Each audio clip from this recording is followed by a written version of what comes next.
Mangratus imah di lelewak Cingised, Arca Mani Kota Bandung, kacaahan balukar walungan Cironggeng limpas ti poe Salasa sore kamari. Tapi ka poe Rebo isuk-isuk, eta caa masih ngeueum sawatara imah warga. Antukna, warga teu bisa kamana-mana, dumeh eta jalan diblokir keneh ku panghalang tina kai jeung dreum. Sanajan kitu, caa masih ngorotan nepi ka 30 cm. Satu tas petugas Dinas Bina Marga Kota Bandung nyedot eta cai pake mesin kompa.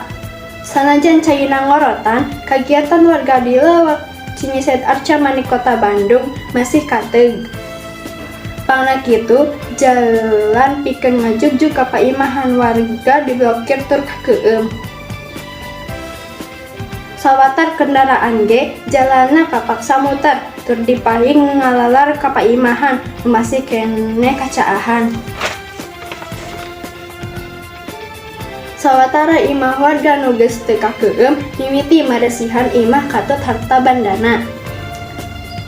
Warga Cingised Arca Mani Kota Bandung mihareup ka pamarentah sagancangna nyanggakeun normalisasi walungan Cironggeng kungsi grempag 2 kali. Eta caa anu ngeueum mangratus imah warga di Cingised Arca Mani Kota Bandung teh mimiti narajang ti poe malam Rebo balukar walungan Cironggeng limpas satu tas hujan gede nu naranjang ka eta lelewek. Ngan sakitu wartana tiasa kusing kuring didugikeun. Wassalamualaikum warahmatullahi wabarakatuh.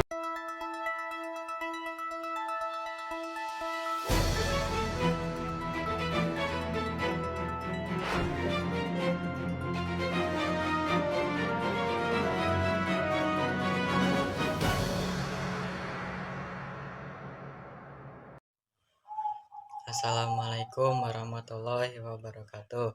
Sampurasun.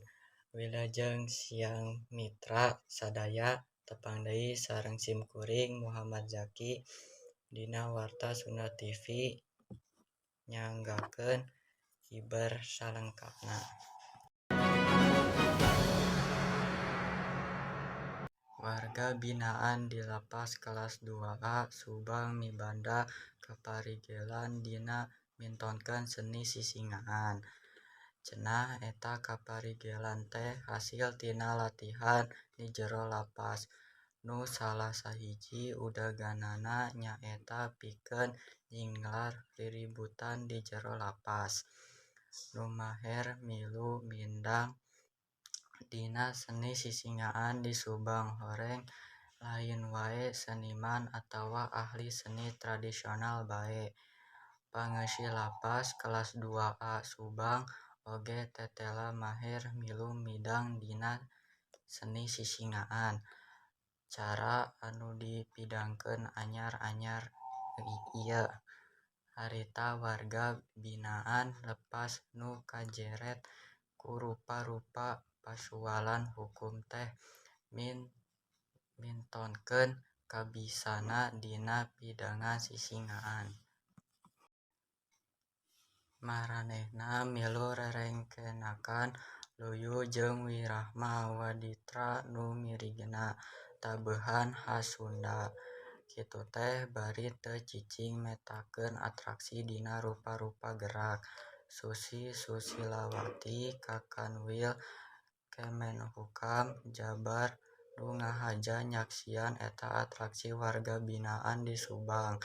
Nyebutkeun ngarasa reueus miregeus warga binaan lepas kelas 2A Subang mibanda kameher dina seni Sunda. Nurutkeun Susi eta hal teh alus pikeun nyinglar riributan di jero lapas jeung bisa dijadikeun marga geusan. Ngarakeutkeun hubungan antara patugas lapas jeung warga binaan. Eta hal oge bakal gede mangpaatna upama warga binaan. Assalamualaikum warahmatullahi wabarakatuh. Sampurasun. Tepangkeun nami abdi Jahira Sipa Nabila ti kelas 8C sareng Anya Graha Sukma ti kelas 8C. Bade nyortakeun program Festival Konferensi Asia Afrika. Museum Konferensi Asia Afrika dina poe Rebo 4 Agustus 2010 ngalaksanakeun program Festival Kompresi Asia Afrika FKAA anu boga tema carita kota.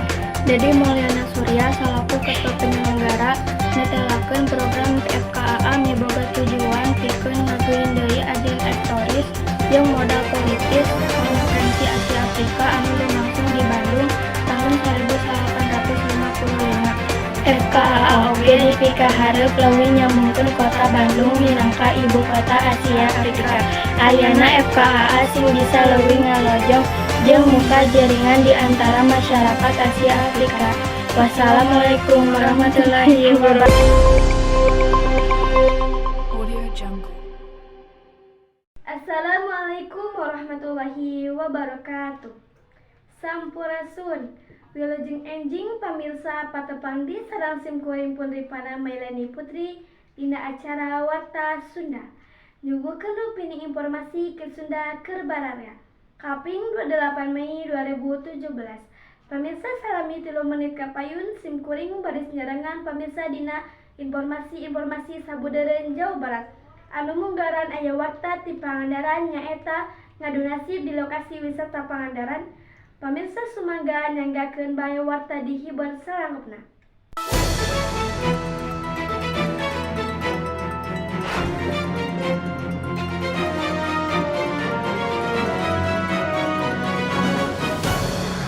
Balantik di tempat wisata basisir Pangandaran tetela bisa ngadatangkeun keuntungan. Balantikna oge bisa diandalkeun pikeun ngabayuan keluargana. Di kawasan wisata Pangandaran, tiba heula tungka kiwari teu saeutik nu ngahajan nyiar kasar tina balantik rupa-rupa kadaharan jeung kaulinan. Nu dagangna horeng lain wae urang Pangandaran, katus sabudeureuna. Tapi oge teu saeutik nu jual ti Sumedang, Garut, Banjar, Ciamis jeung sajabana. Salah sahiji nu dagangna teh nyaeta Ude Supriyatna. Urang Garut nu geus 15 tahun dagang basa cuangki di basisir Pangandaran. Nurutkan Ude, ari kuleukeun mah balantik cuangki di basisir Pangandaran teh ngadatangkeun untung anu lumayan gede. Ude oge bisa ngabayuan keluargana tina ladang balantikna teh. Buktina, ayeuna dina sapoe Ude bisa ngalabatik nepi ka 300.000. Nurutkeun Ude jeung padagang sajana, nu dagang di Pangandaran teh boga beukeutan atau organisasina.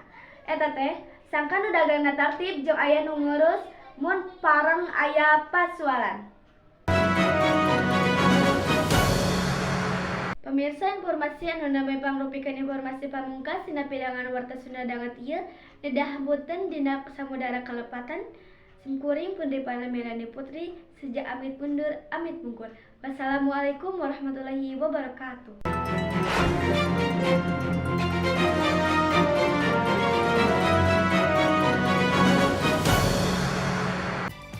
Assalamualaikum warahmatullahi wabarakatuh. Sampurasun, patepang deui sareng simkuring Pun Rahma Nur Fadla dina acara Warta Sunda TV.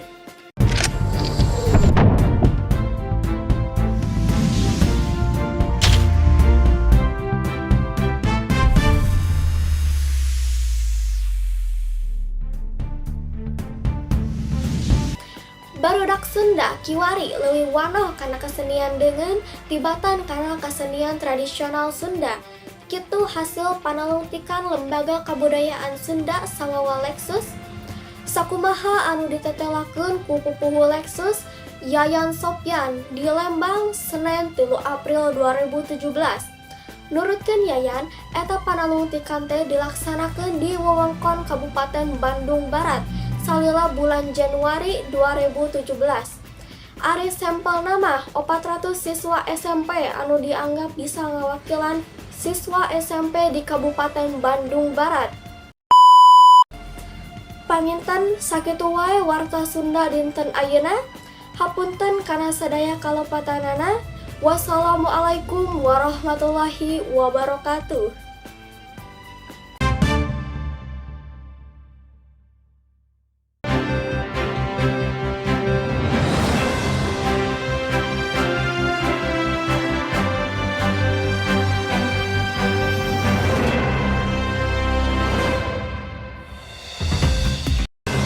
Assalamualaikum warahmatullahi wabarakatuh. Sampurasun.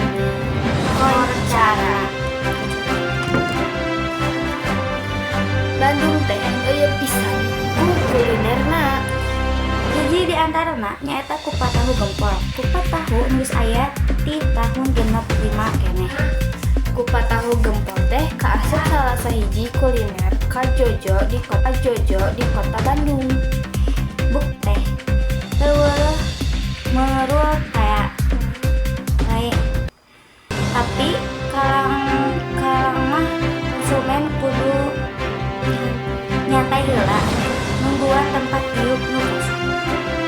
Nu ngandung eta kupat tahu nu perenah di Jalan Gempol. Lain wae orang Bandung, tapi oge warga ti luar daerah kaasup ti Jakarta, Bogor, jeung daerah sejenna. Penjabat jeung artis ogen rea anu mikaresep karena kuliner. Nurutkeun katerangan, kupat tahu gempol teh ditaratas ku Hajah Mariah. Ditaratas lain anyar-anyar tapi di tahun 1965 keneh. Mangsa daerah Bandung hareungskeun keneh. Sanajan usahana kungsi ngalaman rerenahan alatna ku kaayaan negara. Ieu kuliner tetep ngadeg jeung mekar tepikeun ka ayeuna. Samalah kadiekeuna terbukti sobok jeung pada mingaresep bae. Anu ngolahkeunana geus baganti sababaraha kali. Ngan sok sajana geus ganti juru masak anu ngagorengna. Rasa mah teu ieu milu ganti. Rasana angger cara mimiti di dieu nu naratasna. Sabab geus kabuktian rasana beda. Punjul tinu sejen kupat tahu gempol empuk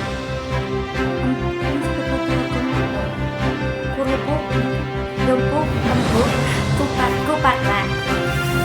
Beda tahuna jeung bumbuna. Kerupukna biasa lain kerupukna biasana lain kerupuk biasa, tapi kerupuk kemplang nu ipis tur rangu.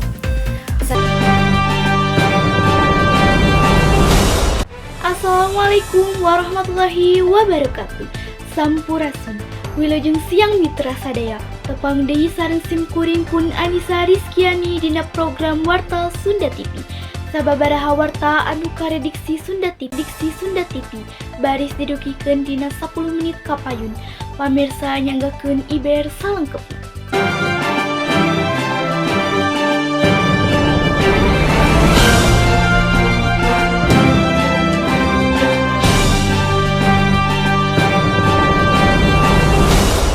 Seni rengkong kiwari geus arang deui aya nu nganggap di Tatar Pasundan, kaasup di Kabupaten Kuningan.